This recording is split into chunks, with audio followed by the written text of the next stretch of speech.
7月25日星期六嘅朝早8:21。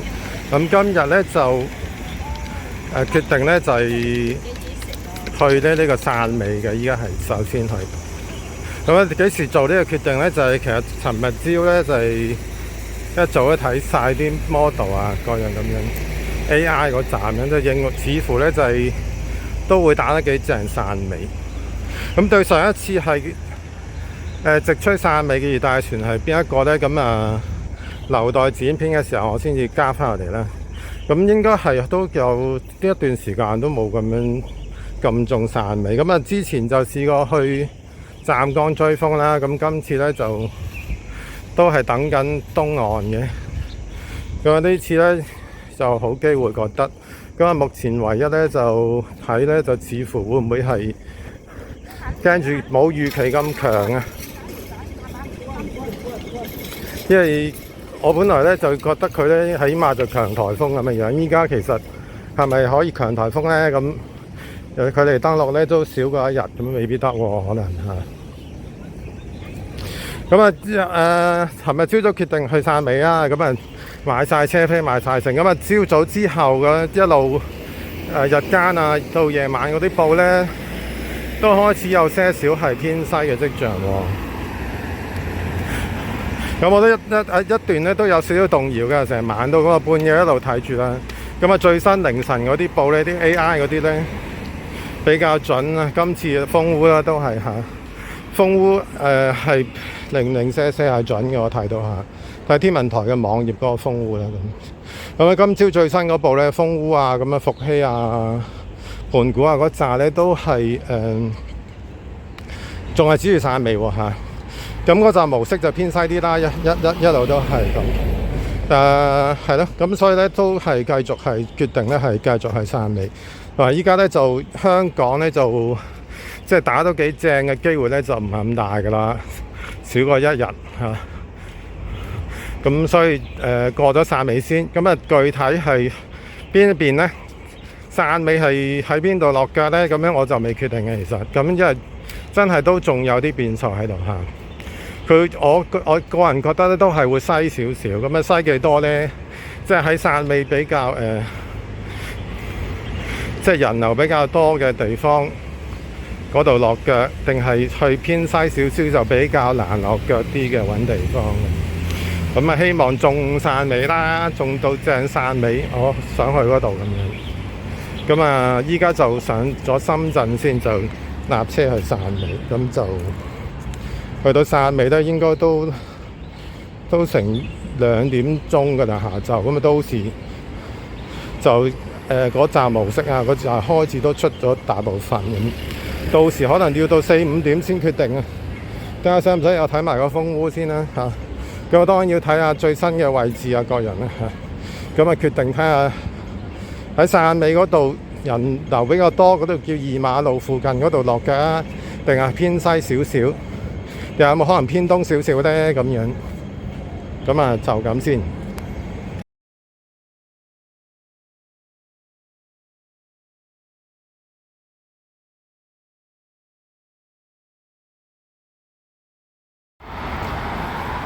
好，咁啱啱咧就落咗車冇幾耐啦，依家咧就喺汕尾嘅市區附近就落咗車，就差唔多1點半鐘啦。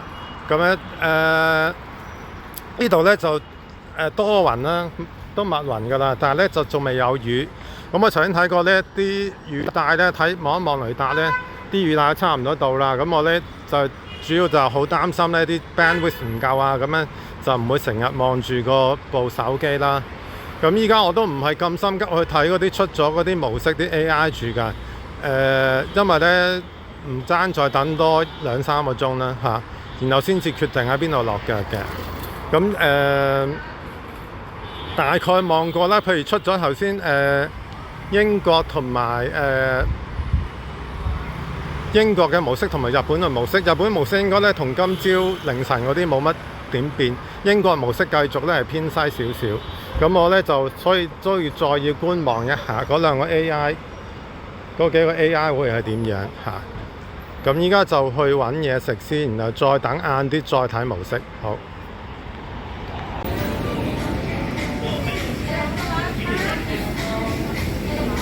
咁樣汕尾咧，我都唔記得咗自己幾多年前嚟過啦。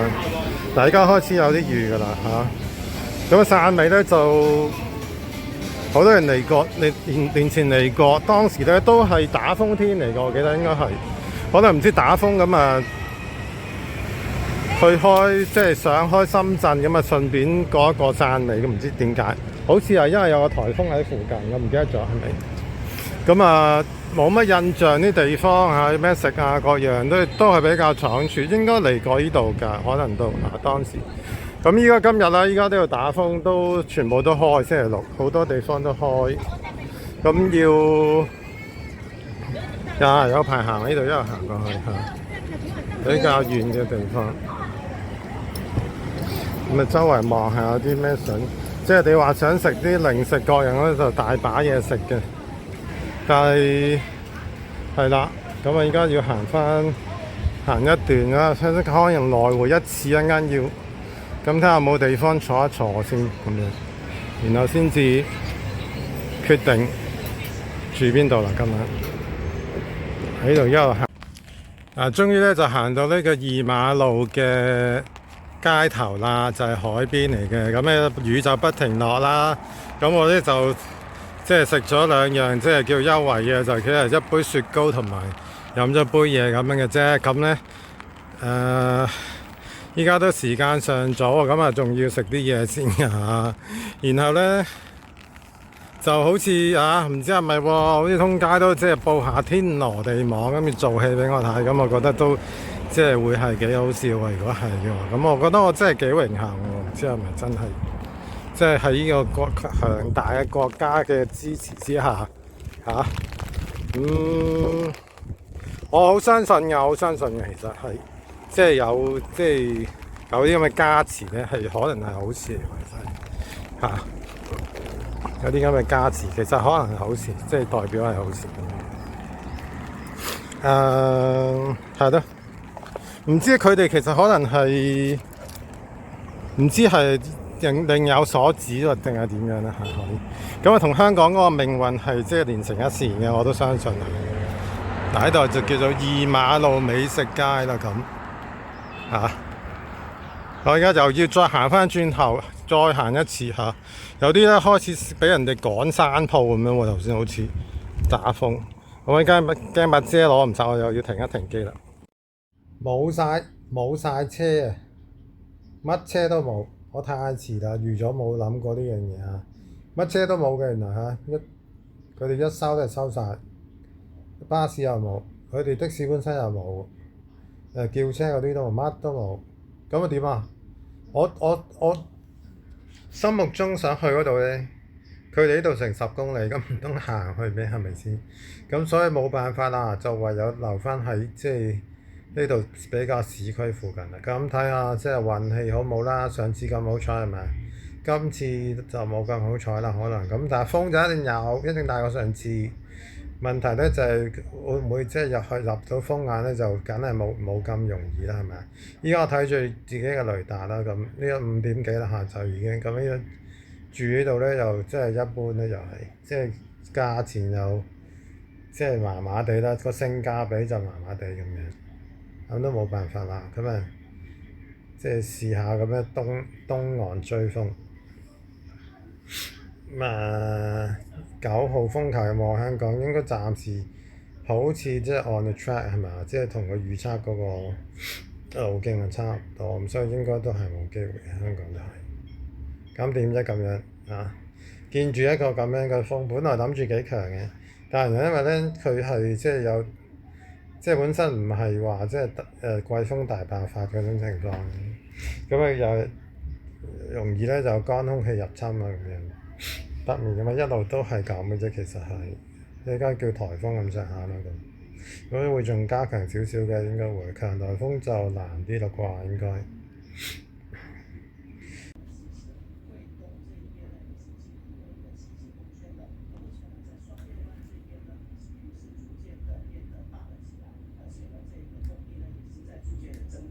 而且這個天空可以看到，這個陰天呢也是比較的厲害的。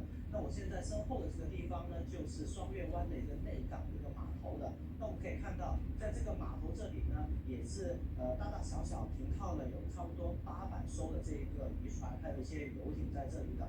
那双月湾这里呢是有景区，所以也有不少的这些出海游玩的一些观光艇的。那就是像刚我们镜头看到的这一台白色的游艇呢，那据刚才这个船主跟我们介绍，那它是用了120米的一个船缆，再加前后各300斤的一个船锚呢，是将这一条船稳稳的固定了在这个这个内港这里的。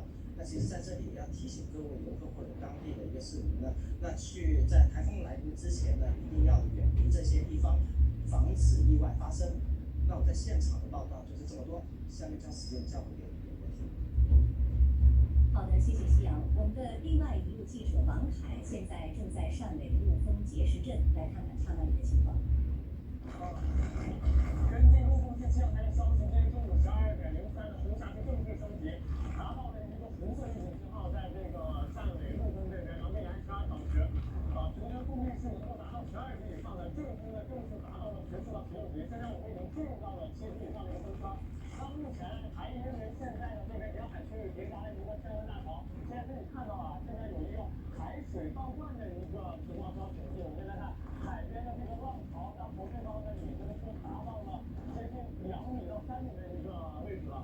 那目前呢，全市是已经进入到了一个暴雨到特大暴雨的一个提前来的影响。目前汕尾全市在今天要跟我们的首先地方已经分批实现了这个5级的一个措施。那目前我所在的一个石市镇呢，全镇661艘渔船已经全部的回港进城。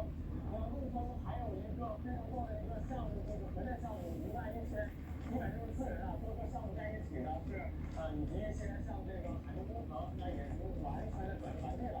那目前呢，这个地质灾害的情况也已经逐一的落实，巡查负责人都已经逐一的排查了。我们刚才呢也是去到了一个学校，那一共是这个学校是安置了1700加700的2个重点企业的一个员工，那是2400人。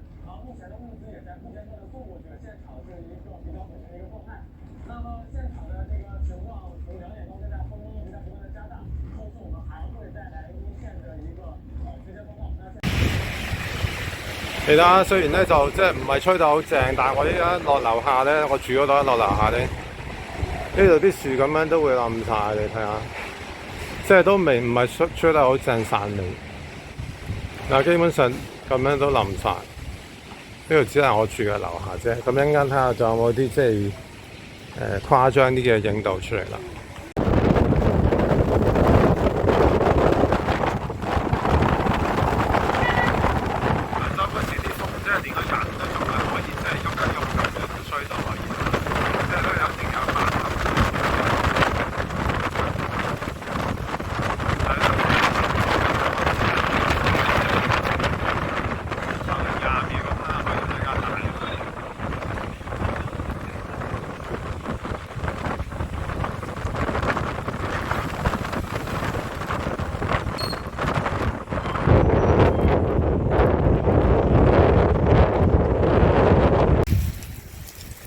汕尾火車站依家咧喺度等緊嘅人咧，佢哋連門都未正式開啊，7點夜晚先正式開門。我哋大家欣賞下呢個汕尾市嘅火車站啦。我諗我同我上次嚟都，我唔記得幾多年前啦，10幾年前可能上次嚟都有少少分別。我有冇嚟過汕尾火車站咧？應該係嚟汕尾火車站。嗰陣時更加唔會啊，又好似唔係嘅。可能係搭巴士，我唔係可能未嚟過呢度，可能第一次嚟呢度。依家都仲係好大雨，風係間黑嘅原因咧都係啦，一來個日頭就冇啦，二來啲雨帶咧都仲係好犀利。佢一望下張雷達圖啦，真係成朝都冇停過到依家下晝5點嘅，真係。呢啲咁樣嘅即係登陸嘅颱風都好鬼麻煩，真係。即係如果佢唔係佢向西面行嗰啲，就副高即刻入嚟嗰啲就冇咁犀利啦。呢啲即係哇，真係成朝都係咁樣落啊！依家風就冇晒㗎，幾乎係。睇下雨都要即係可能要持續多好多個鐘頭睇呢啲。咁陣間就算去到香港咧，都係咁可能。都有啲嘢插落嚟，唉，真係煩啊死！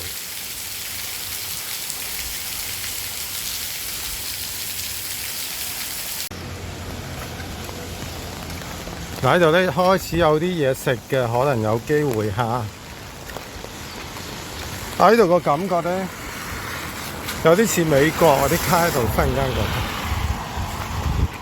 得，啲樹咧全部冧晒，好似係咪自己整冧㗎？有啲好似咁奇怪，唔係啊，真係全部冧晒，都幾犀利下，啲有排搞啲滯嘅。係啦，呢度有開喎啲嘢。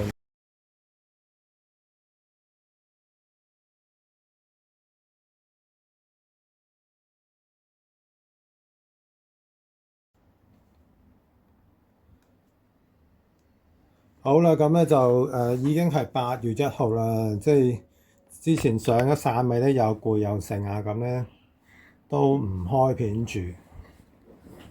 咁依家總結啦，咁首先咧都強調咧，就同個9號風球冇關。今次出片咧係主要因為去汕尾嘅啫。9號風球咧，我事前事後都覺得咧係值得商榷嘅。咁首先咧就睇翻講翻呢個汕尾啦，汕尾之行咧。咁汕尾咧就係我依家就比較清楚嗰個位置咧，就係130噶啦，同天文台嘅距離。咁我以後咧一聽到幾多公里咧，我就知道咧喺汕尾嘅邊一邊噶啦，大致上嚇。咁汕尾市剛才睇嗰啲片咧都睇到啦，就係天兔啊，講到天兔啊。咁如果你講東燈嚟講咧，我比較記得咧，除咗天兔之外咧，就係呢個86年嘅培基啦。咁培基咧就係汕尾10公里左右登陸嘅偏西面咁樣。咁對香港嘅影響咧，如果講東燈嚟講咧，個風速咧就係非常之高噶啦，就係兩個你呢度睇到咧，就係兩個時平均風速咧，一個104，一個108，就係青洲同埋橫瀾島啦。咁你今次我哋呢個9號風球咧，就梗係冇呢個咁大嘅風速咧。最大嘅風速咧去咗天星嗰度。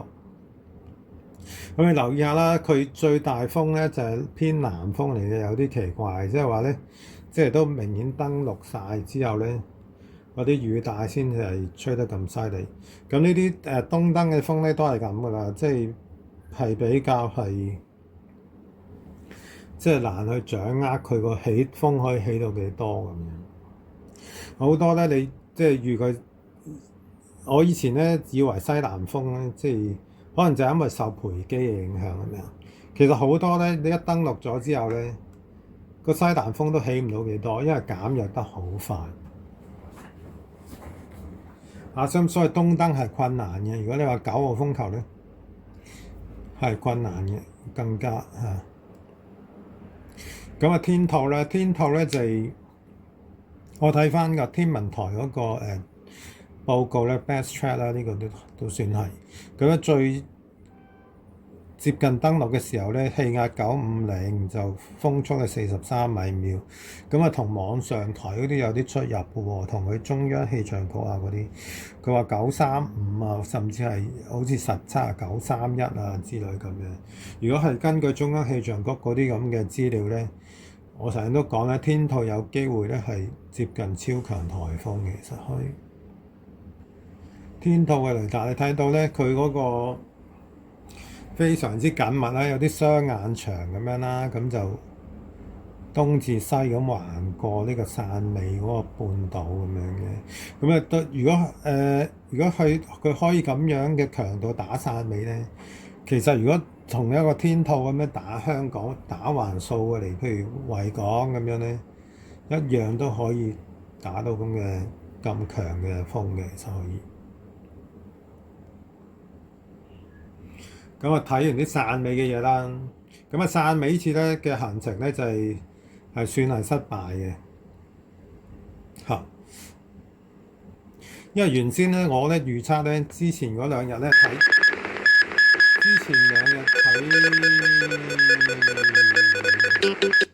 之前2日咧就係睇呢個嘅啲模式啊 AI 嘅預測咧，我就認為咧佢會幾近汕尾嘅。咁啊，梗係想即係風眼掠過之類啦。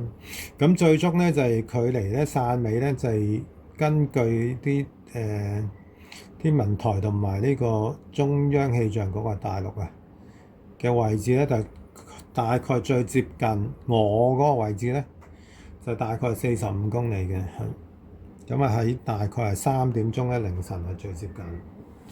咁我去做咩？我去追風㗎嘛，去汕尾。咁追咩風啫？咁樣我又冇外出喎。咁樣帶咗個風速計咧，同埋個氣壓計咁樣，最終冇外出。其實只不過咧就係度到個氣壓咧，就係最低氣壓嘅時候咧，就係1點半至到1點9左右。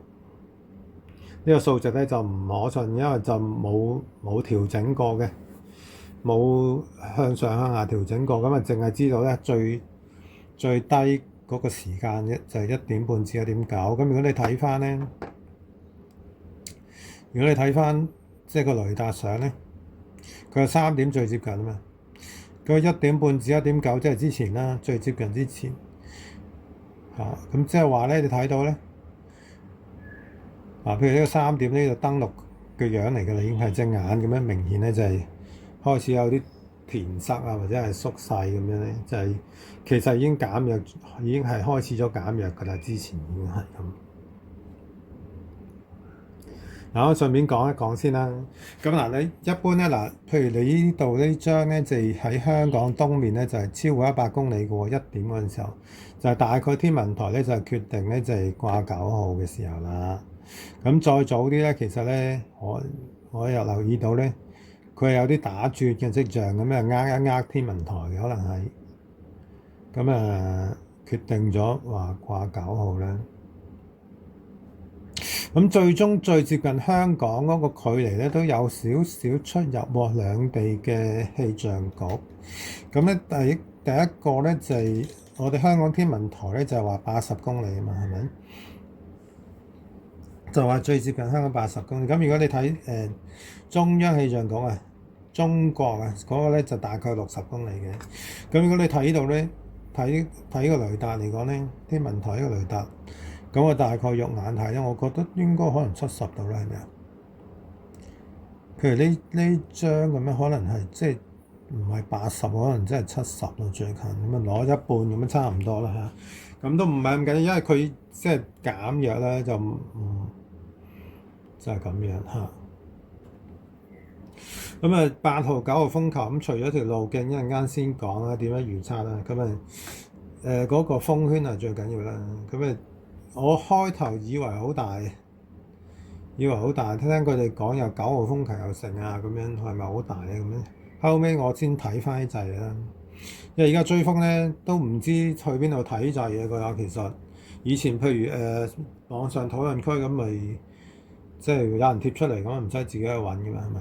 咁依家你啲掣我都事後先睇，全部都係。咁 A-Scat 呢個夜晚9點幾咧，應該都係差唔多最強嘅時候嚟㗎咯喎。佢哋都要即係升格強颱風嘅時候啊，咁你再埋啲就已經係即係接近登陸㗎啦嘛。咁所以呢度應該都有代表性。咁個烈風圈，如果你話一個即係颱風嚟講咧，即係可能200公里，咁啊叫正常係咪啊？咁呢個我以為大，原來唔係大，原來真係，原來啲模式都冇錯嘅。我大概立過咧，即係 GFS 嗰啲通常有大食大啊嘛，即係通常你驚住佢報得細咁啊睇 GFS 咯，係咪先？睇下佢係報到幾大。咁 GFS 都報得唔大咧，真係唔大嘅。原來譬如呢個咖啡色咧，35海里咧，啱啱烈風高少少嘅啫。咁你睇到應該都真係零舍冇200公里嘅，一定冇200公里，可能啱啱過150咁樣嘅啫嚇。咁所以點解掛9號嘅以東100公里向西北移動嚇，都要掛9號咧，真係史上就罕見喎。咁你睇下佢。烈風可能係咁啦，烈風就唔大，可能暴風嗰啲颶風嗰啲會大嘅可能，因為你哋眼都睇得到大概嚇。附近你睇下又即係啲雨帶又唔係多嘅咁樣，可能就係咁解啦。咁所以你睇個雷達都可能估到烈風咧就唔係大，但係咧暴風颶風咧就會大。呢啲叫咩 compact 係咪 compact storm？ 咁啊係咯，咁啊再睇埋呢張先，呢張 SAR 掃描啦。SAR 掃描就係早少少嘅，就係晏晝6點啊，我哋嘅時間晏晝6點應該係我哋時間晏晝6點啊。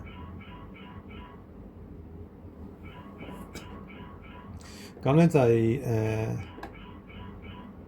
晝嘅時候應該係6點左右嘅，咁啊當時咧係啦，呢度晏晝6點左右，咁啊掃描到啦，咁啱啱掃到嚇。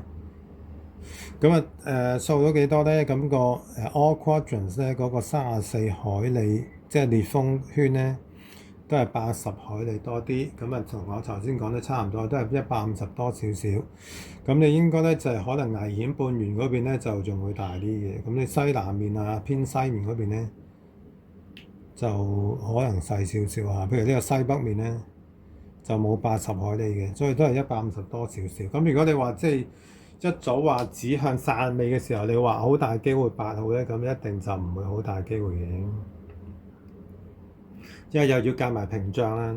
咁啊，今次你聽咧就冇講咩屏障啊嗰啲咁樣嘅喎，即係聽後尾我睇翻天文台啲警告啊咁樣，以前一定會講嘅東燈啊嗰啲咁樣，因為佢都要考慮呢啲嘢噶嘛。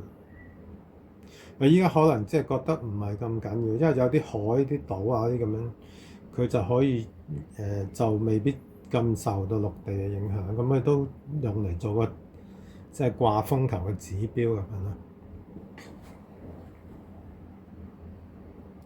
咁你以前咧咁樣，如果你講屏障咧，佢就真係冇咁容易即係掛8號，甚至好似今次咁樣掛咗9號出嚟嚇。咁啊睇翻佢哋啲報告咧，就話呢個大鵬半島啊，大鵬半島咧就係有颶風咁。咁我唔知呢次9號風球咧，我估天文台嘅做法都冇改變係咪啊？即係唔會話包咗大鵬灣啩，依家唔會話包咗東平洲啩。雖然話呢啲地方咧，其實咧都真係香港嘅水域同埋嘅領土範圍嘅嚇。但係如果你包咗佢咧，咁以前嗰啲咧就咩杜鵑啊嗰類咧，就可能要10號風球添。甚至係2016年係咪個叫尼坦咧嗰啲，成隻眼咧紮住大鵬灣嗰啲咁樣嘅喎，咁嗰啲應該都一定要9號啦，係咪？咁反而今次咧就9號嗰啲就冇9號，咁啊奇怪啲嘅係。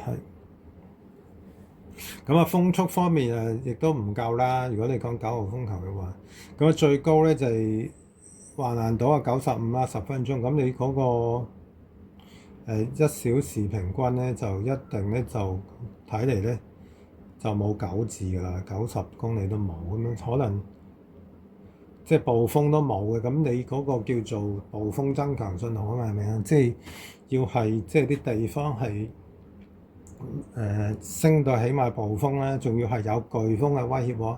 咁你連暴風都上唔到去嘅咁樣，咁啊即係事後睇㗎嘛，梗係叫唔合格啦個9號係咪？咁啊事前睇我頭先都講過啦，即係我真係印象之中真係未見過咁樣，即係東面100公里，再向西北移動咁樣，都要出9號，真係少見下。我覺得即係都係事前事後睇都覺得係值得商榷嘅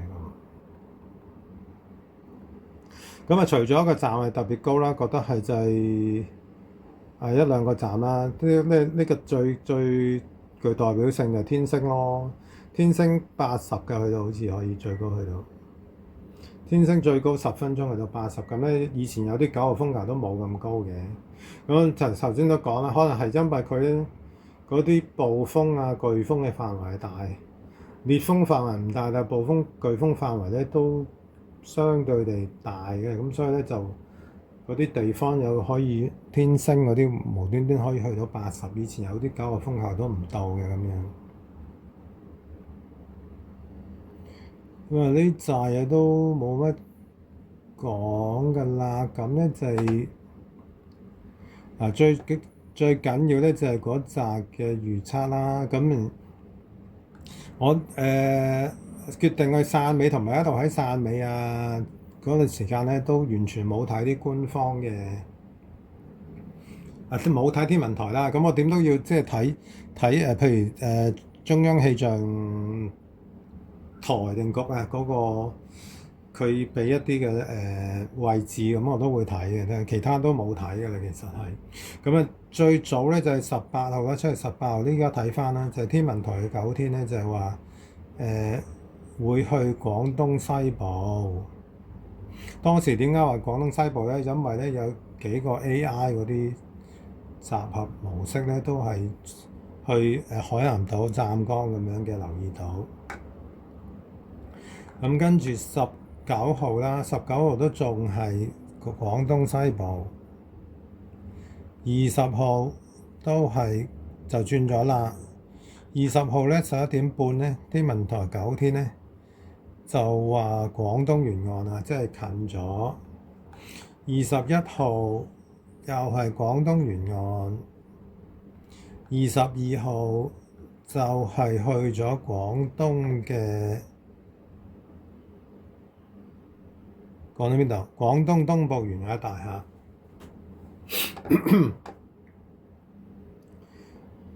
咁咧跟住就俾咗名佢啦，咁就俾咗名呢個風啦，咁就佢哋啲氣象局咧就即係要出嗰個預測啦。咁呢個第一個出嗰個預測咧就係24號凌晨2點出嘅。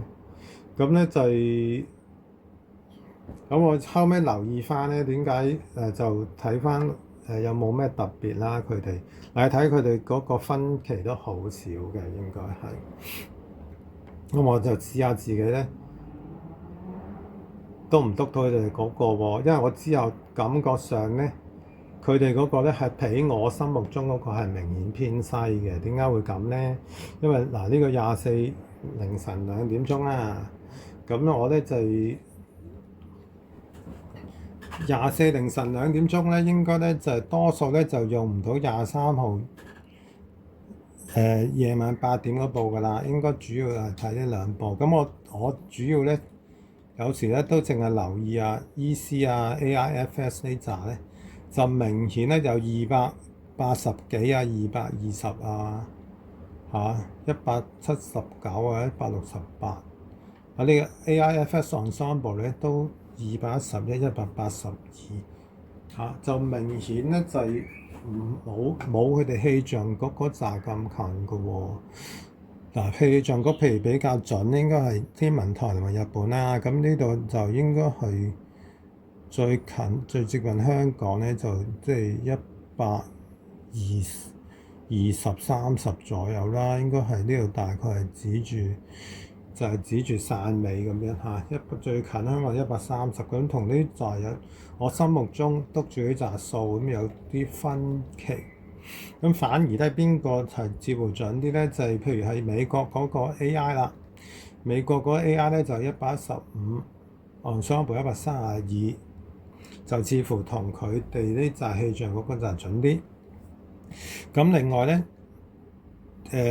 再要近啲咧，就係傳統嗰站數值模式咧，就今次咧係比較仲近啲香港嘅喎。咁啊，之前出嗰啲片咧都講過啦，就係話通常咧我哋經常咧就係呢站模式咧就會偏東嘅比實況。咁今次竟然咧佢仲偏西過呢一堆咁嘅 AI 嘅模式啦。呢一堆仲偏西佢哋，咁點解會係咁樣咧？咁點解會有咁嘅誤差？點解我做唔翻呢？就係氣象局就數出嚟咧。咁我頭先咧大概咧都睇過咧，都估到係點解咁樣。就唔係咧，佢哋我估計咧，佢哋只係用翻一貫嘅做法嘅啫，就係將好多嘢咧啲集合咧就平均晒嚟嚟攞咁樣嘅啫，其實係。咁譬如英國佢都有集合噶嘛，日本啊都有集合噶嘛，美國 GFS 都有集合。咁啊呢紮佢哋一樣照攞，呢紮我淨係睇呢一紮醫師同埋佢衍生嗰紮嘢咧，佢哋都會睇。咁啊，但係佢哋全部平均晒之後咧，就做到呢條數出嚟嘅，就做到呢一個數啦。咁就唔係話佢哋即係有選擇性去睇下你今次可能呢個準啲喎，嗰個準啲，或者有比較好特別準嘅一啲收埋一啲特別準嘅模式，其他地方冇啊。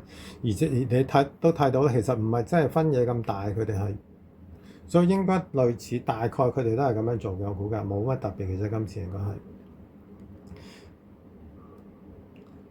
係，只不過如果我淨係睇一紮咧，就有機會咧係有問題啦。點解咧？可能咪就係因為好簡單咧，就係因為咧。佢個醫師個初始場唔準咯，就係好簡單嘅，可能係就係咁嘅，就可能係。譬如7月23號咧嗰一步啦，嗰個分析場咧同之前2日比咧，咁你睇到咧醫師一個咧都有啲藍色、紅色嘅 die po 喺度嘅，咁啊即係當時咧就已經係同之前2日咧就已經係一路有啲誤差喺度，可能之後都一路。即係未完全係即係剔除啲誤差咁啦。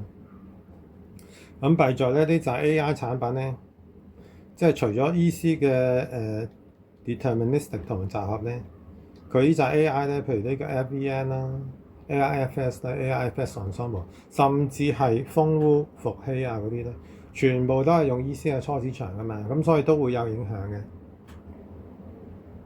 所以都會有影響。反而呢美國呢個咧就影響細啲。咁點解氣象局會攞到呢個美國呢個數字咁接近？因為呢兩紮嘢 cancel 咗咯，醫師呢一紮同埋傳統模式嗰紮 cancel 咗。傳統模式嗰紮比較太過接近，比實況太接近。呢紮咧就比實況太唔接近。咁所以全部 average 咗之後咧就比較接近。美國嗰兩個 AI 咁，我估啫嚇，呢個有啲估嘅，我估係咁樣嚇，就冇乜特別嘅，佢哋全部都係咁樣噶啦，即係穩陣就全部攞晒去咁樣，就唔會即係每一次都，我睇下呢個會唔會今次係呢個準啲咧？其實可以㗎，佢哋係可以咁做㗎，不過係會即係花好多時間咁啊冇乜特別嘢講啊，即係最覺得今次有咩特別就係嗰個高空啲流場有少少分別咯。其實點解呢度傳統模式呢啲 GFS 呢啲明明咧正常嚟講咧好多時候都偏崩得好緊要啊嘛？點解今次會唔係咧咁樣？我估計咧就係即係同啲流場有關咯，都係即係同高空嗰個環流有關。高空個環流咧就係好多時候就南亞高壓喺度嘅，咁今次咧就明顯咧就唔係南亞高壓啦，就係有條槽喺前邊嘅咁樣，咁咧就令到呢一紮咁嘅數據模式咧就同大多數時候嘅表現咧就有啲唔一樣啦嚇，佢哋反而咧係偏西咗，就唔係偏東咗或者偏北咗咁樣，就係咁嘅啫，我估計嚇，又係估計嚇。咁呢紮就都係咁樣睇㗎啦，其實都冇咩。咁咧好似喺網上咧就睇到咧，有人話咧就係呢個香港鄰近海域係吹12級風喎，係咪即係10號風球咧？咁其實就唔係嘅。咁如果你睇翻呢個華南海域天氣報告嘅，即係香港鄰近海域嘅範圍咧，就可以去到115度嘅東經。咁當然就唔一定就係代表香港就有颶風啦咁。咁你留意華南海域天氣報告咧，近年咧都留意到咧，就係東沙島唔知點解咧就冇報出嚟嘅，就唔知會唔會係有啲咩政治原因啊？就擔心下。咁可能係台灣嗰邊唔俾啲漁船過海，咁啊冇漁船過去，咁啊唔使報東沙，唔通係定係即係有其他原因唔報東沙咧咁樣，即係都令人非常之擔心啊！即係淨係報西沙就唔報東沙，即係可能啲漁船過唔到去圍，真係有可能係咁。係。最後想講咧就係依家嘅即係都係睇住呢扎咁嘅數值模式同 AI，即係佢哋嘅準確度係點樣啦。咁呢個咧就係舊年上海嗰邊做出嚟嘅一啲嘅驗證嚟嘅。咁上面呢度咧4個咧，伊斯啦、英國啦、日本、中國就少咗 GFS 係咪啊？冇點解冇攞 GFS？ 唔緊要啦。咁你睇到佢驗證出嚟咧，有啲咩特別咧？就係佢嗰個位置咧，就係呢度向南面咁樣負數咧，即係話佢哋行得慢嘅。其實係呢一集模式係咁咪就係我哋成日講嘅話，點解佢哋唔夠西咯？咪因為其實係行得慢嘅，其實係行得慢。咁 AI 集咧就好多好似冇呢個問題啦。咁啊最少 bias 咧，即係 AIFS 咧就真係最少 bias 嘅喎。咁但係今次可能咧就真係受個初始場影響啦。咁啊，如果你睇住啲 AIFS 咧，佢都幾唔準嘅開頭啊，即係要到咗24號嘅006啊，晏晝嗰部咧先至係最接近香港係少過100公里咁樣，都幾唔準嘅嚇。反而呢一紮咧就好似準啲係嘛？24號呢紮傳統模式咧，我黃色呢4個連續反而好似仲準咁。咁啊講到好準啊，咩風污伏羲咧，佢呢度都有 bias 過。舊年睇到就係譬如5天嘅 bias 咧，就係喺西面200公里。咁舊年睇過幾個 case 都好似係真係咁嘅。就首先咧就風污伏羲嗰度慢慢修正，覺得係有幾個 case 都係咁樣，向東慢慢修正翻嘅之後咁點解會係咁咧？咁都唔係好明嘅其實，因為佢有時10天咧，佢風污啊咁係零舍準嘅嘛。咁佢應該個 bias 點都會少過 AIFS 啩？我覺得係會唔會 AIFS 嗰啲 bias 咧，有時係向呢度，有時向嗰度咁樣咧，即係唔同方向個 error 咁樣，最尾就係平均冇咗咁咧。咁啊最緊要咧就係唔係最緊要啊？咁啊有一個新嘅嘢啦，就係上海嗰邊咧就係個颱風模式咧，就係夾咗咧佢哋嘅颱風嘅數值模式同埋個伏羲夾埋一齊做咧，就係會好過，即係平均地會好過晒呢一紮嘢啦。即係強度又會比紮 AI 好啲啦，因為佢本身係個颱風模式嚟㗎嘛。咁佢嗰個路徑咧就會比嗰個傳統嘅數值模式好啦，因為佢又用咗伏羲嗰啲嘢。咁呢個咧就係比較新嘅發展嚟㗎啦，係。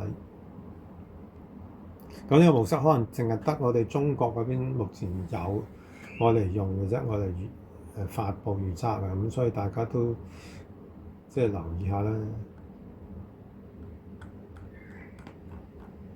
咁呢張圖都覺得值得睇係嘛？即係天文台舊年啊嗰個驗證咧就係004準過其他喎。